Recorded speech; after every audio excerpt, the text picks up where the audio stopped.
Airtel டிடிஹெச்ல வெறும் 18 HD சேனலுக்கு வந்து பாத்தீங்கன்னா 339 ரூபா வாங்குறான். டாடா பிளேல 22 ஹெச்டி சேனலுக்கு 367 ரூபா வாங்குறான். சன் டைரக்ட்ல வந்து பாத்தீங்கன்னா வெறும் 239 ரூபாய்க்கு 20 ஹெச்டி சேனல் கொடுக்குறாங்க. என்ன மனுஷன் சொல்லி நானும் போய் பேக்கேஜ் என்னன்னு இருக்கு அப்படின்னு சொல்லி பார்த்தா கிட்டத்தட்ட 12 ஹெச்டி சேனல்ஸ் வந்து அவங்க குரூப் சேனலே இருக்குங்க.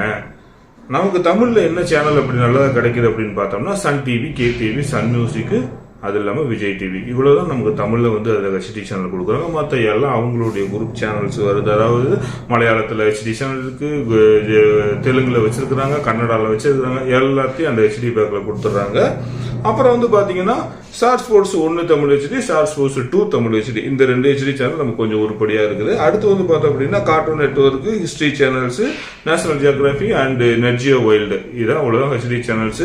இதுல அனிமல் பிளான்ட் கூட கிடையாது. அப்புறம் மனோரமா, மல்வில் மனோரமா, அப்புறம் வந்து பாத்தீங்கன்னா சான்செட் ஹெச்டி, சொல்லிக்கிற அளவுக்கு பெருசா இதுல ஒன்றும் ஹெச்டி சேனல் இல்லை. என்னடா 239 ரூபாய்க்கு 20 ஹெச்டி சேனல்னு பார்த்தோம் அப்படின்னா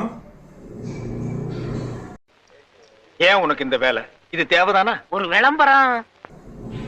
இதை பத்தி உங்களுடைய கருத்து என்ன அப்படின்றத கமெண்ட்ல சொல்லுங்க.